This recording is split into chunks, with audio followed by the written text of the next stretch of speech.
Phone hang ആകുകയില്ല. അതുപോലെ തന്നെ നമ്മുടെ ഫോൺ ആരുടെയെങ്കിലും കയ്യിൽ കിട്ടുകയാണെങ്കിൽ നമ്മൾ ഇപ്പോൾ ചെയ്യാൻ പോകുന്ന ഈ സേഫ്റ്റി സെറ്റിങ്സിലൂടെ കടന്നു ചെല്ലുവാൻ സാധിക്കും. പോലെയുള്ള സെറ്റിങ്സുകളൊക്കെയാണ് ഇതിലൂടെ പറഞ്ഞു തരുന്നത്. അത് നമുക്ക് വീഡിയോയിലേക്ക് നേരെ പോകാം. അതിനെ നിങ്ങളുടെ ഫോൺ ഓപ്പൺ ചെയ്യുക. അതോടെ അവിടെ ആപ്ലിക്കേഷൻ എല്ലാം വന്നതായി കാണാൻ സാധിക്കും. അവിടെ നേരെ താഴോട്ട് നോക്കുക. അവിടെ സെറ്റിങ്സ് എന്ന് കാണും. അവിടെ ഒന്ന് ക്ലിക്ക് ചെയ്ത് കൊടുക്കുക. അതോടെ സെറ്റിങ്സ് ഇങ്ങനെ ഓപ്പൺ ആയി വന്നതായി കാണാൻ സാധിക്കും. നിങ്ങൾ നേരെ താഴോട്ട് സ്ക്രോൾ ചെയ്ത് കൊടുക്കുക. അതോടെ അവിടെ ഇങ്ങനെ കുറേ ഓപ്ഷനുകൾ കാണാൻ സാധിക്കും. ചിലരുടെ ഫോണിൽ ഗൂഗിൾ എന്നായിരിക്കും കാണുക. എൻ്റെ ഫോണിൽ ഗൂഗിൾ സർവീസ് എന്നാണ് കാണുന്നത്.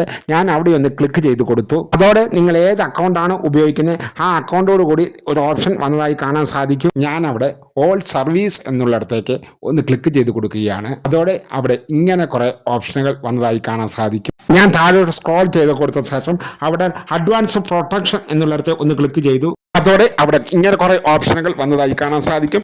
ഇതിൽ ഓരോ ഉപയോഗിക്കുന്ന ഫീച്ചറിന്റെ പ്രയോജനം എന്താണെന്ന് പറഞ്ഞു തരാം. ഡിവൈസ് സേഫ്റ്റി എന്നൊരു ഓപ്ഷൻ കാണാൻ സാധിക്കും. അവിടെ ക്ലിക്ക് ചെയ്യുമ്പോൾ അവിടെ ഇങ്ങനെ എഴുതിയിരിക്കുന്നത് കാണാൻ സാധിക്കും. 3 ദിവസം ഫോൺ അൺലോക്ക് ചെയ്യാതെ ലോക്ക് ആയിരുന്നാൽ ഓട്ടോമാറ്റിക്കലി റീസ്റ്റാർട്ട് ചെയ്യുന്നതായിരിക്കും. അതിനുശേഷം അവിടെ നേരെ താഴെയുള്ള ആപ്സിൽ ക്ലിക്ക് ചെയ്യുമ്പോൾ അവിടെയും ഒരു ഗൂഗിൾ പ്രൊട്ടക്ഷൻ എന്നൊരു ഓപ്ഷൻ കാണും.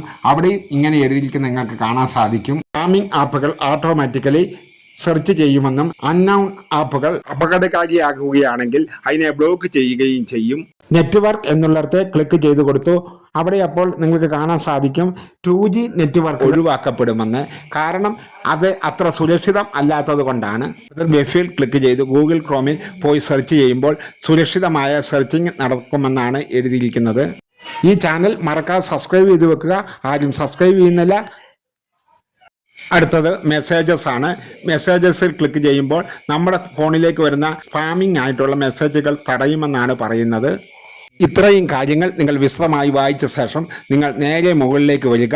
അവിടെ ഡിവൈസ് പ്രൊട്ടക്ഷൻ എന്നൊരു ഓപ്ഷൻ കാണും. അത് ഓഫായി കിടക്കുന്ന കാണാം. ക്ലിക്ക് ചെയ്ത് ഓൺ ആക്കുമ്പോൾ അവിടെ വീണ്ടും ഇങ്ങനൊരു ഓപ്ഷൻ വന്നതായി കാണാൻ സാധിക്കും. അത് ടേൺ ഓൺ എന്നാണ് കിടക്കുന്നത്. അതിലൊന്ന് ക്ലിക്ക് ചെയ്ത് കൊടുക്കുക. അതോടെ ഗൂഗിളിൻ്റെ സേഫ്റ്റിക്കുള്ള പ്രധാന ഒരു സെറ്റിങ്സ് നിങ്ങൾ ചെയ്ത് കഴിഞ്ഞു.